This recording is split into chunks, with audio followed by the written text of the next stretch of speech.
Good morning, everybody. I'm back. I've been under the weather a little bit, but I'm back to 100%, folks, so you're going to see more of me. I want to share some good news. Uh, as I told you, the hardcover book, this book here, was a very limited edition. We only printed a few thousand of them, and they are almost all gone. But the good news is the soft cover will be available within the next 2 to 3 weeks. It's at the printer now. And the other thing I want to share with you is that Barnes & Noble will have our books online, and then when the soft cover is printed, they will have that available in their stores. So things are progressing very good. I want to give you another reading this morning from my book. You heard me talk about a very dear friend of mine named Jerry Zimmerman. And so let me read a little something. There's a lot in the book about Jerry Zimmerman. And by all means, you got to hear about this guy because he was a remarkable individual. I first heard of Jerry Zimmerman shortly after I moved to Los Angeles. Sonny was in prison for violating his parole, and his wife Tina called me one night for a favor. She said that this Jerry guy owed some money for something to do with her son Michael.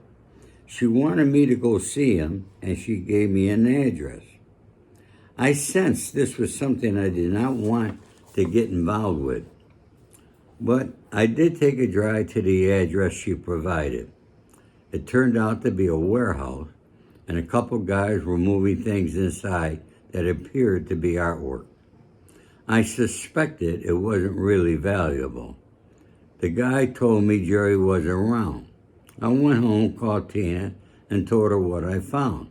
I had no intention of getting involved unless Sonny asked me. Then it'd be a different story. Sonny did want me to meet Jerry, though. Not about Michael, but as a business contact. Sonny and I spoke by phone several times a month, and more than once he mentioned connecting with Jerry. He called Jerry and gave him my phone number. Jerry reached out and asked me to meet him at Jerry's Deli on Ventura Boulevard. He was a very impressive guy, standing 6 feet 5 inches tall with a head of silver hair like you've never seen before. In addition, he was a great talker. Those attributes made him very good at what he did. He was the best con man I ever met, and I met a lot of them. As Jerry and I got to know each other, I learned he was from the streets of Brooklyn. As a young man, he was a stand-up comic in the hotels in the Catskills.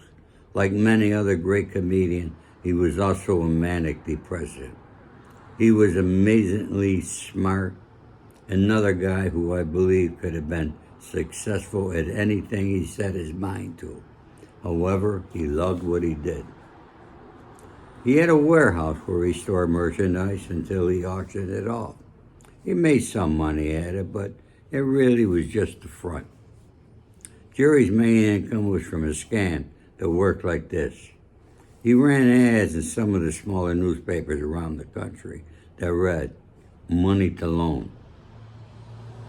The targets of his ads were other scammers, mooches as we called them, people who were fraudulently taking money from their victims for phony projects.